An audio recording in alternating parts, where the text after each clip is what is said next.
Hey guys, welcome to A Connection is a Connection, where every story reminds us of how powerful human connection really is. In each episode, we dive into real conversations filled with laughter, honesty, and the kind of moments that make you stop and think. So let's get started. You never know what's going to happen in these conversations, but one thing's for sure, it'll be a good time. Say hello to Hyler Howard. Hyler, can you tell us a little bit about yourself? Yes. Well, my name is Hyler Howard. I'm a realtor for the West Valley. I work with Realty One Group. I've been in the West Valley for over 20 years now, so I know that area very, very well. If you need to know the town or the market or the particular community you want to live in, I know exactly where it's at. If you like to go hiking, or you like to go to the entertainment district, or if you want to be close to the schools for the children, I know where those communities are at. I've been studying it a lot. Real estate's been a lot of fun for me. Aside from that, I like to golf. I like to hike. I like to run. I like to exercise. And of course, I like to spend time with my wife. We do a lot of wine tasting together. And we've got 5 children between us, so that kept us pretty busy. But we're just recently now empty nesters. Our oldest just bought a home, and their next one, youngest one, just moved out. So now it's just Angie and I, and there's a big house and 2 cats. Oh. Yeah. And I'm not a big cat fan, unfortunately, but we're making it work. Nice. All right. You ready for the questions? Yes. Let's do it.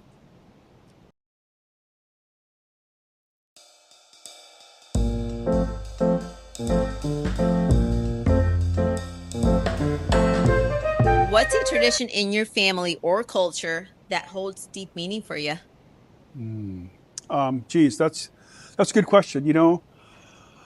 Well, there's this tradition that we have. When the children were younger, every single year, right around Christmas time, Halloween time, we'd start watching Charlie Brown cartoons together as a family.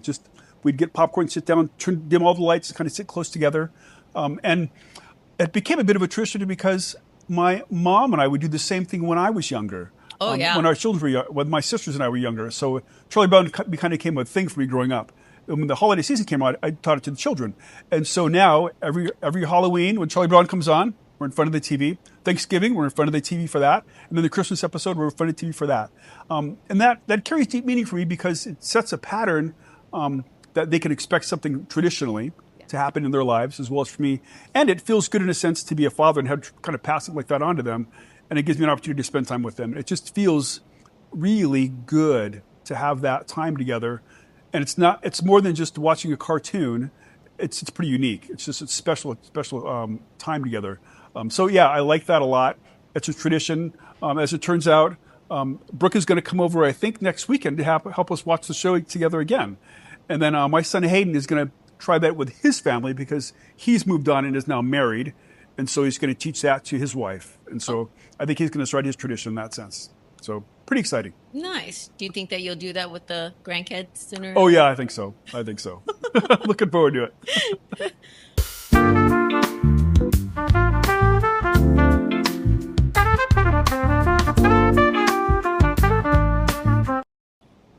What's a trip or adventure that completely changed your perspective? Oh, geez. We did take this one trip, and it was Brooke and I, my daughter. We had gone up to North Dakota to pick up a car for her. Grandma wanted to buy her a gift, a car for her graduation, for her 18th birthday. And so we were up there, went up to North Dakota. We picked out a car. We drove it back from North Dakota all the way back to Arizona, and it was a road trip through all those states. We went through Denver. We made our way over to Las Vegas to go through the Strip, and then back into Arizona. But on that trip, it was just my daughter and I in the car, and we talked a lot about a lot of stuff in life. And that changed my perspective on her because I realized at 18, she'd really grown up a lot and had really a good grasp on what she wanted to do with her life and where she was going to go and how she was going to handle things. And we talked about a lot of deep issues, and she had answers for all of them that I can't say I agreed with all of them, but they were good. And so in that trip, it was really exciting. We also got to go to Las Vegas, the Las Vegas Strip. We got there late at night. We stayed at the MGM hotel, and I said, we got to go out. This is just too nice of a night, So we come out of the hotel. We walk down the Strip. We went down maybe a couple blocks or so, turned over to come back, we crossed the street. We're coming across the street, we look on the ground and we see these drops of blood. What? And so we start following the trail. And the trail goes down the sidewalk, up the stairs, down the stairs, and then back towards the MGM Grand. And then we got to like an intersection, to the middle of the street, and then it stopped. So I think that dripping blood got into a car and disappeared. Oh. But it was just such an interesting thing. We're walking along, and all of a sudden there's drops of blood on the road. I'm like, oh my gosh, what is this? This is real. So that made it kind of exciting. That's crazy. Maybe somebody got into a fight or something. Well, yeah. It wasn't like tremendous, but it was just, like a good sized drop like that. Just down the sidewalk. Yeah. Crazy. What's the most awesome thing you've ever done outside of business? Geez, the most awesome thing I've ever done outside of business. I'd have to say there's two, but I'd say if I had to pick one, it would be hiking the Grand Canyon rim to rim. Oh. We got up early. We left South Kaibab. I think it was like 4 o'clock in the morning. 4 o'clock in the morning. And you go downhill. I think it was like for 4 or 5 hours. You're just walking down to get to the bottom of the Grand Canyon. Really? Then you get to the bottom of the Grand Canyon, you got to walk across it. And there was a spot there past, I think it's called Cottonwood Camp, where you're like in the valley you look up and you're in the canyon. There's just all these red walls on the side of it. And there's a river down here. Just a beautiful, beautiful view. And then you get to the other side and you got to walk up for 4 or 5 hours. And I had this backpack on that had all my stuff for the weekend. And I probably packed a little bit too much stuff. Uh-huh. We got up on that trail. We're going back up. We're heading up to the North Kaibab, and we hit some switchbacks going back and forth like this to get to the very top. And I was getting tired. It was, we started at 4, so I think it was maybe like 4 or 5 in the afternoon. Okay. That day. Yeah. And I was getting really tired. I got to the point where I could literally only walk 10 steps at a time, like 1, 2, 3, 4, 5, 6, 7, and then I have to sit and rest, because I was just exhausted from walking all day long. Wow. And I remember getting up to the top and then getting to the very end, and it was a stretch from the top of the rim. I had maybe like 50 yards, half a football field. I could see a bench I was going to get to.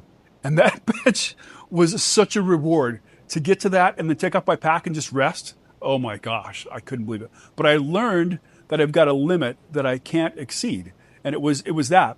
To get to the point where you could only walk 10 steps, yeah, that's incredible. I was just like, wow, that's amazing. I couldn't walk more than 10 steps.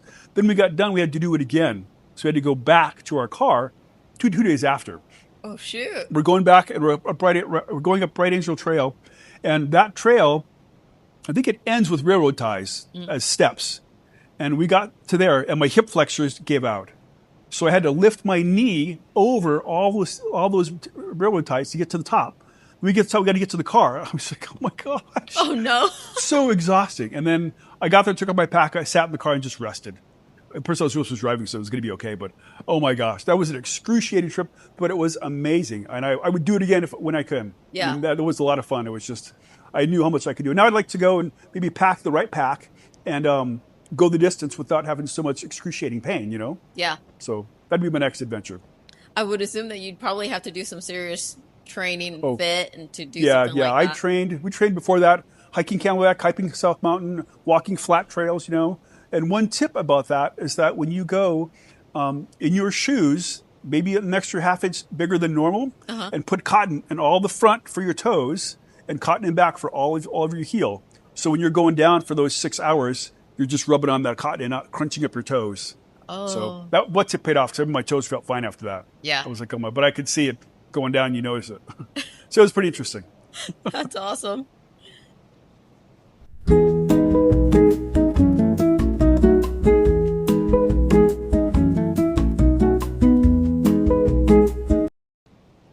What is one thing you'll never do again? Ooh, that's tough. One thing I'll never do again. Although we all say that, but yeah, exactly. Well, I'm a pretty conservative person. I don't really do anything that's outlandish and wild. One thing I won't ever do again is something I ate. A couple of years back, I met a friend of mine from college, and we were just reconnecting again. And we wanted to go out So I wanted to try something new, a new experience, me being adventurous. Yeah. And so the adventure was to go to a place that served escargot. What's that?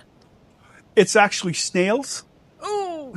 Exactly. Oh no. So we're in darn it. Mill Avenue. We're in Mill Avenue. Uh-huh. And there's a Starbucks on this corner, and down the block is this house that's converted into a restaurant. And downstairs is the restaurant. So you walk into this house. It's like we're going to grandma's house, you know. Walk downstairs, and it's all like dark, and there's a couple of tables set up there, 3 or 4, and we're going to order escargot. So here we go. Get there ordered. Plate comes out, and it's like a round dish like this, and it's got like 10 little spots, and there's 10 little cups for the snails. Oh. So I grab one, I give it a try, and it's exactly what you think. Oh gosh. Yes, it is. So I didn't swallow it. I couldn't finish it. So I had ordered something else after that, and I had some water and a couple of cocktails to wash it down. But yeah, that's one thing I will never do again is eat escargot. I can see that. What's your, oh no, I can't believe I just said that at an event. Oh boy. Well, I've been networking a lot, and I've been going to open houses, and you know, I don't think I have anything that I've ever done at an event that was oh no, but I've got an embarrassing moment that was oh no. Okay. And it happens when I met Angie, my wife, and I just newly met her. We're married, and I was just meeting the family, getting to know them, and it was Christmas time.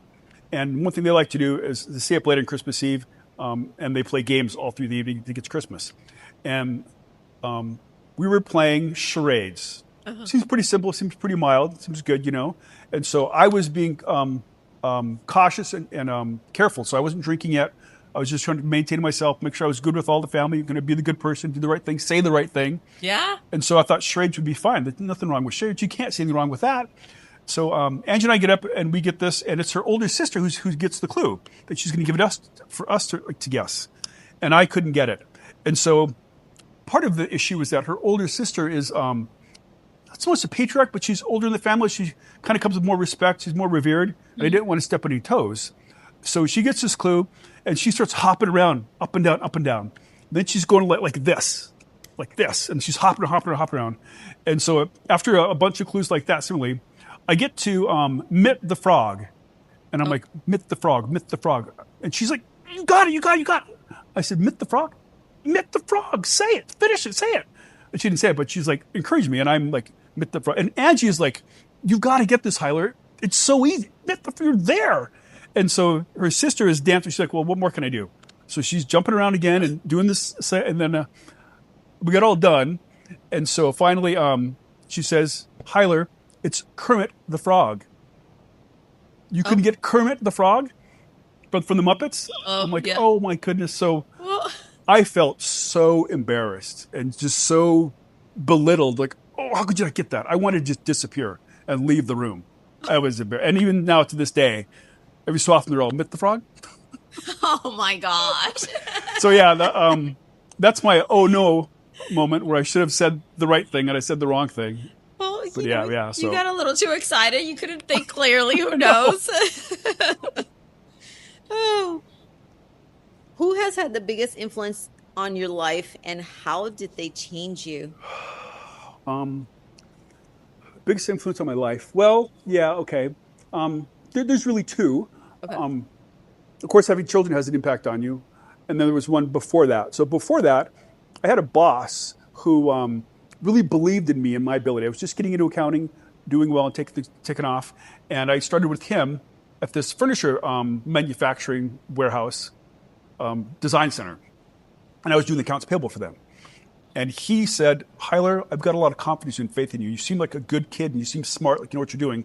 And you're actually underpaid. I'm going to pay you more than you've been getting paid. So here's a raise for you. And on top of that, I'm going to add on payroll to you. So you have one more task to take on besides what you're doing. And one of the bits of wisdom that he gave me was, as you're doing this job and as you kind of go about in life, you know, the best thing to do is to expect the worst and hope for the best. So you plan on things to turn out well, but be prepared for something to go awry. So you've got this path that you're following. You're heading in this direction. You're doing well, and then know that that's what's going to happen. Be confident in it. But then when something pops up, be ready to take care of it. So expect the worst and hope for the best. Is one thing that I learned that changed my life because it got me thinking much more conservatively and planning ahead and plotting things out, making sure I was going down the right path and was taking care of all the stuff that could possibly happen. That was huge. But beyond that, which was bigger, was having children, being a father, becoming a dad. Before I became a dad, I was more focused on vacations and restaurants and going to the beach and having fun and just kind of enjoying life and taking it all in and not thinking so much about being a father. When that came up, I questioned myself and realized, well, you've got to change that. You've got to become a dad. You've got to raise somebody, you know? So I was already Catholic and going to church, but now I was reading the Bible more often. I was studying. I was preparing myself to be that right person. And so I read the Bible cover to cover, I would say at least 5 or 6 times before Brooke was born. And then when she was born, I continued reading it. And that changed my life. So then having her here and raising her and all that comes with, you know, late nights, early mornings, feedings, food, being out in public, and then wanting to continue to kind of raise them and grow them. I mean, she's grown now. She's in her 20s and she's off to college, been graduated, and she's working on other things.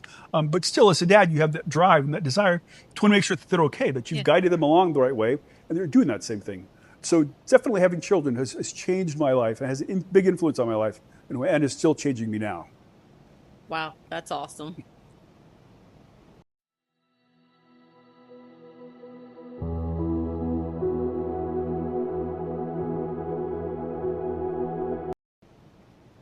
Do you have a testimony from God? This is good. You know, actually I do. This year in 2025, I really strengthened my relationship with God, my walk with God. And a couple of days back, Grandma was staying with us for a while. And she's older. She's in her 90s now. She's going to be 91 this year. And she's not walking around like she used to. She's not getting about. And I noticed over like 3 or 4 days, maybe 5 or 6 days, that she wasn't getting out of her chair, only to get up to go to the restroom and then to come back and then to go to bed. And that was it. And that really bothered me. I thought, you know, this isn't a good sign. This could be a real problem, you know? Mm-hmm. So in my devotion, my prayer, I prayed and I asked God, I said, God, could you give her the strength and the might and the power to get up, to walk around the house like she used to, and just move her, give her that strength and energy, you know, so she's not stuck in the chair, but she's ambulatory and mobile, you know? So it was part of my prayer. So I was praying for her in that way. And then it was a couple of days after that, I'm in the kitchen. She's typically in the living room. I'm in the kitchen. And I'm working on something, wrapping a gift or something. So I'm kind of focused right here on what I need to do. And as I'm doing it, I feel this tap on my shoulder. I'm like, what? And I look, and it's Grandma sitting right there. Oh. Like right there. And she's like, hey. And so she turned around, and she started walking up and down the house and around. And I turned back, and I said, oh my gosh, that was answered prayer from God. Yeah. He just took care of my prayer. What I asked for came to. I was like, oh, what a moment. That felt so good. I mean, to see Grandma standing right there and not in the chair just wiped it all away. So wow. That's certainly a testimony to God in answering prayer. Absolutely.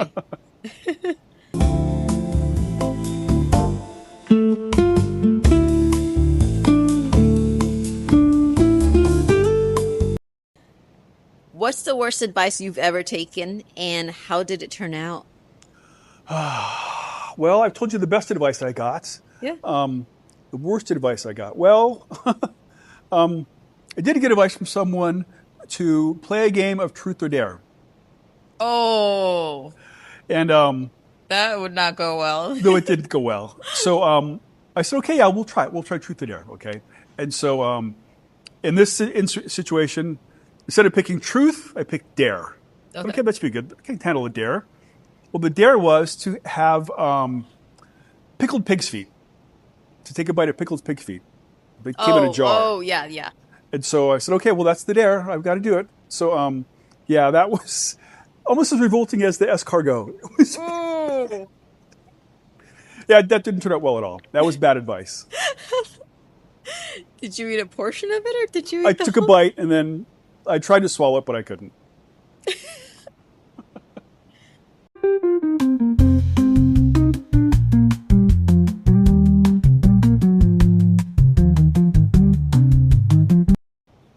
If your life right now were to turn into a movie, What would the title be, and who would play you?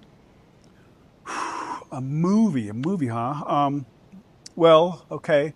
Well, there's two that come to mind Uh-huh. that kind of fit me today. It would be the movie Free Guy. Have you seen that movie Free Guy with Ryan Reynolds? He's in a video game, and he's this extra player, and in his life, everything turns out well and perfect and fine. It's routine and anticipated and expected. It's very patternized and it's perfect.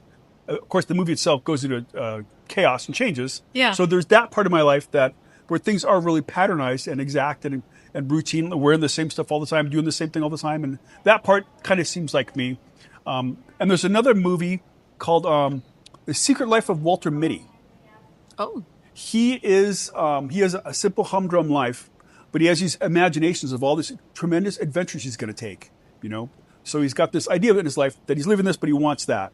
And for me, lately, there's been this anticipation in real estate to where I'm trying to be calm and collected and cool. Yeah. But in the background, I'm running like crazy trying to get stuff done, being kind of frantic.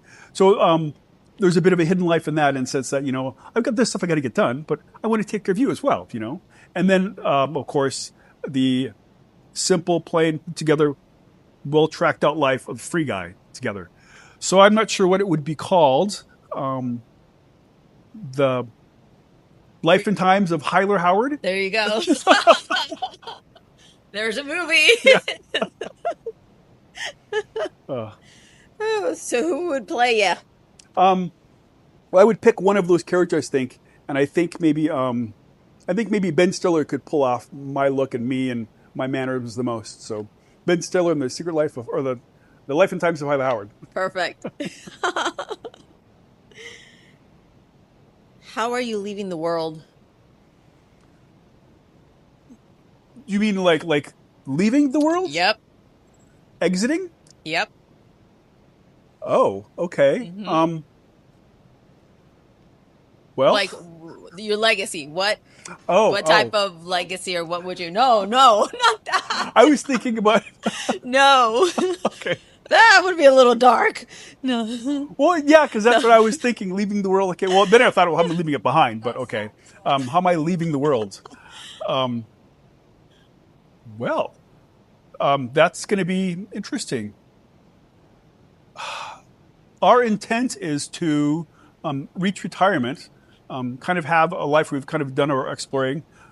Our intent after that is to have land down south in Elgin, Sonoyta area, wine country area, create an Airbnb or so, and have lodging for that community down there, because in that wine country area, there's like one spot to stay, and there aren't any Airbnbs that I know of other than this one out there now. And it's a good, I'd say, 20-mile radius of wineries that's out there that doesn't have any lodging. So you either finish that, or you head back to Tucson, or you stay in this one little spot that's in Sonoyta. Oh, wow. And so there's a good spot on, like, it's Upper Elgin Road, that's got some tracts of empty land out there. We want to buy that and get that. And then, of course, that would be the inheritance to our children, handing over the business that we have.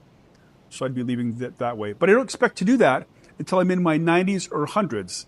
And I can say confidently that I think I'm going to make it to 95. Oh, yeah. And maybe even do 105. You will. That's the plan, at least. Yes. If you had to describe God in 3 words, what would they be? Well, first comes to mind is grace, mercy, and love, of course. But God is, and those words are big, and they're heavy, and they're large, and they carry so much intent behind them. But it comes down to really, God's a listener. He listens very well. You can talk to him about anything all the time, anywhere. And that's something that people can get from everybody. So he's definitely a very good listener. And he's a good helper. He knows me and my ability, what I can do. And I won't get more than I can handle. He'll give me what I can, and what I can, he'll take care of that. And that'll be where I move along.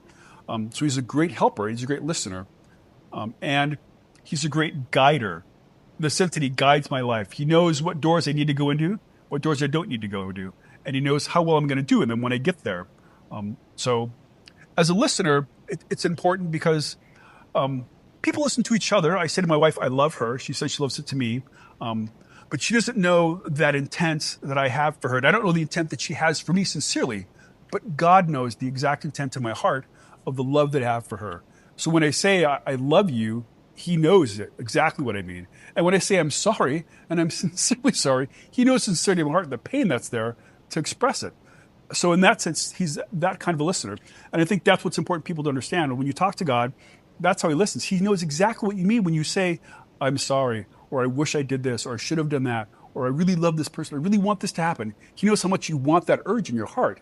And he has the power to help you get to that. He can make those things happen. Just like I prayed for Grandma, and that came through. He knew my sincerity and my truth, you know?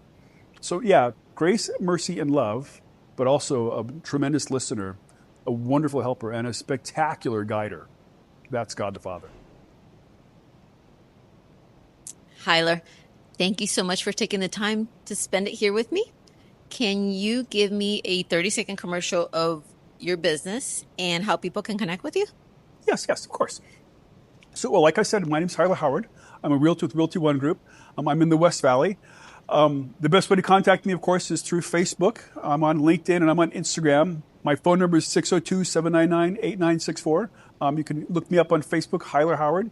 I've got a website, myhylerhoward at realty1group.com.